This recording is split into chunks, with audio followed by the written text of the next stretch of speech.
Hey everyone, happy Sunday! Because the Browns game was played early today since they were in London, I realized that I've got a lot of time on my hands this afternoon. And I've decided to use a little bit of this time to make an addition to my videos, which I will now show to each and every one of you for your enjoyment. Introducing... Dude! Why? Carson Wentz! We lost to Carson Wentz in 2025! Fire Kevin Stefanski for that alone! Dude, Andrew, I am so sorry. I sincerely apologize to you. I thought only you were worthy of getting a banner saying, fire this guy, saying fire Andrew Berry. I thought you were the only one worthy of that distinction. Shame on me. I was wrong. Kevin, what on earth was that? There are a bunch of people that have been on the fire Kevin Stefanski train for years. A lot of people hopped on that train during the 2021 season in just his second year because they believed that Kevin Stefanski was mismanaging Baker Mayfield's health. And based on Baker Mayfield's career trajectory since he left the Browns, I think those guys have a point, do they not? So, a bunch of people joined the fire Kevin Stefanski train at that point. In 2022, a bunch of people, including me for a little bit, joined the fire Kevin Stefanski train when the Browns blew a 2-score lead in the final 2 minutes at home against the Jets in Week 2. Remember that game? That was really bad. A bunch of people joined the fire Kevin Stefanski train because of that train wreck, no pun intended. But Browns side now, we'll keep him, we'll see how this goes. Besides, 2022 happened because Deshaun Watson was terrible when he wasn't suspended. That's not the coach. Coach can't do anything about that, right? So we gotta keep him. And look at that, 2023, we make the playoffs. Kevin Stefanski had to deal with juggling 5 quarterbacks that year he made the playoffs. See, Kevin Stefanski's a good coach. I mean, he has to be a good coach. He's won the NFL's Coach of the Year award twice. That means he's good, right?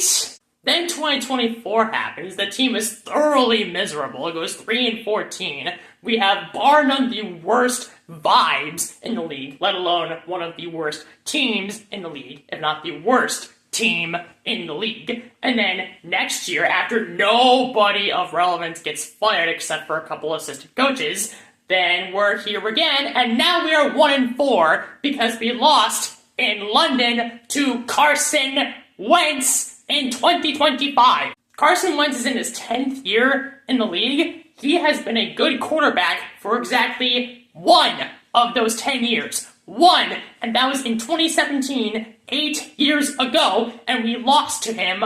Why? Because Kevin Stefanski coached his way to it. Dude, the narrative for this game should be about how Dylan Gabriel, in his first career start, performed the position of quarterback better than Joe Flacco has at any point this year. That should be the narrative about this game, even though the Browns' offense was still mid and still didn't score more than 17 points again, by the way. But the narrative should be about how Dylan Gabriel did well. Instead, the narrative for this game is going to be about how Kevin Stefanski completely butchered this game to the point where the steak doesn't even look appetizing. It's that bad. Kevin O'Connell, the Minnesota Vikings head coach, outcoached Kevin Stefanski to dust in this game.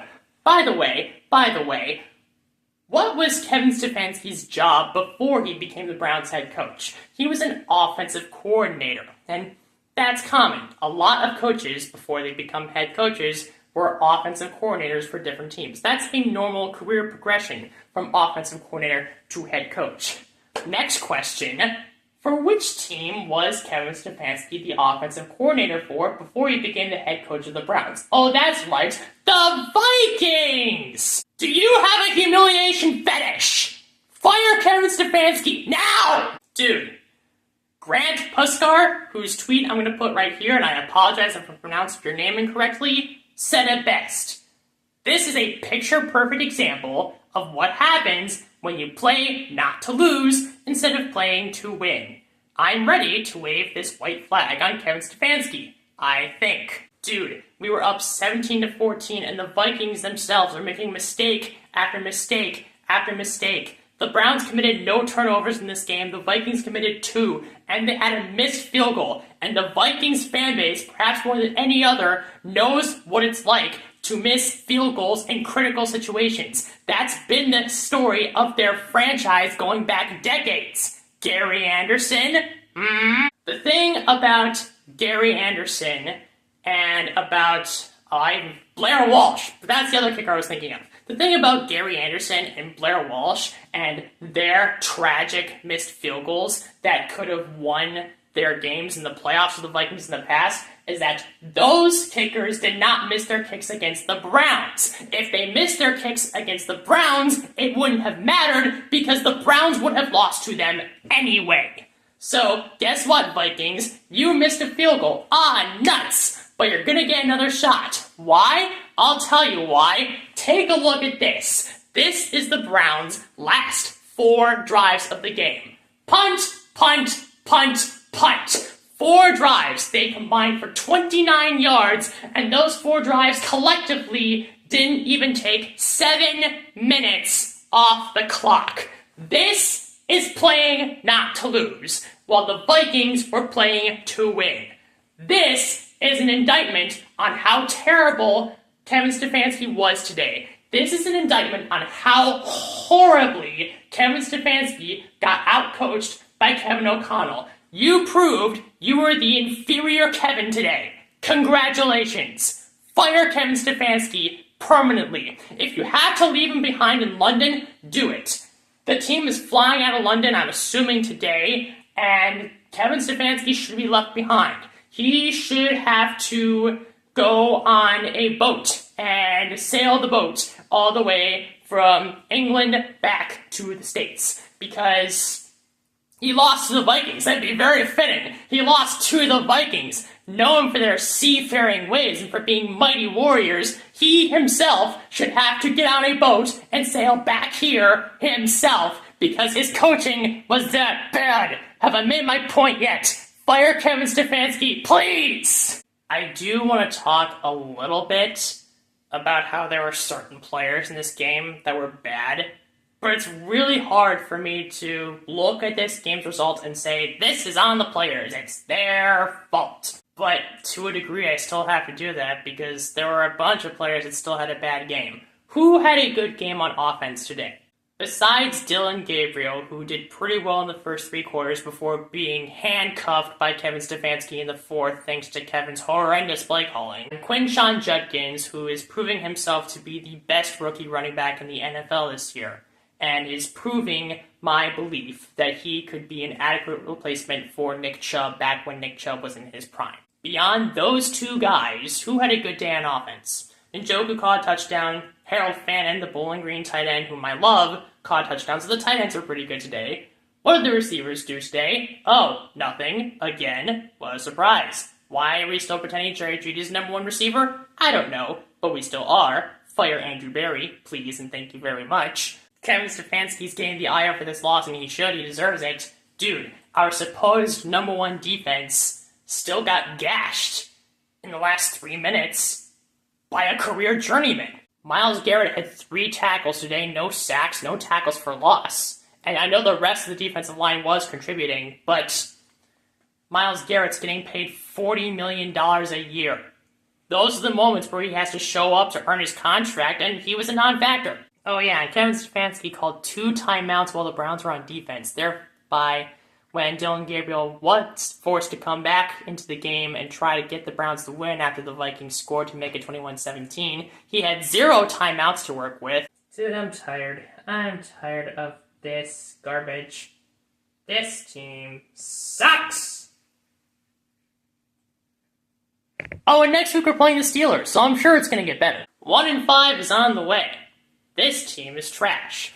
Is this team at the point where we should just tank for the rest of the year? No, I'm not there yet.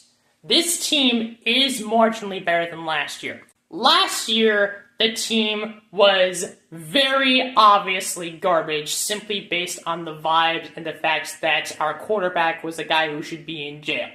This year, our quarterback, or quarterbacks, all three of them if you want to include Shadur, are people who don't deserve to be in jail as far as I'm aware of. But the vibes are still trash. Maybe part of the reason why the vibes are trash is because all of the guys who were responsible for last year being a dumpster fire are all still here, and this year is turning into a dumpster fire again, so maybe we should change some things. Maybe we should fire the two guys that I've got up here in the banners, please, thank you. Do you actually think this team is going to get better within this year? And by better, I don't mean, oh, they play more competitively, oh, they're more fun to watch. I mean, do you think they're actually going to win games? You could argue this is our team's best collective holistic performance since week 1 against the Bengals, as sad as that is. Oh my gosh. We're 1-4. We're not worthy of having the discussion of competence. We're not even worthy of having the discussion of mediocrity. You're 1-4. You are winning 20% of your games. That's not competent, that's not even mediocre, that's trash. Maybe we should fire the people responsible for that? Do you catch my drift, Mr. Haslam? Fire Andrew Berry, fire Kevin Stefanski, do it already. I think I've made my point abundantly clear, and I am tired, and it's also not even 2 p.m., so... Thanks, Browns. Thanks for ruining my Sunday again. Fire Andrew Berry and fire Kevin Stefanski, and leave Kevin Stefanski behind in London, please and thank you. That is it for this one. Thank you very much for watching. If you enjoyed this video, please click like. If you want to see more of my videos, please click subscribe. And please share this video with all your friends and family who are fans of the Browns or the Vikings so that they can see how miserable I am as a result of this week and so that they, too, can hop on the fire Kevin Stefanski train. It'll be a fun ride. No, it won't. But at least we can be miserable together.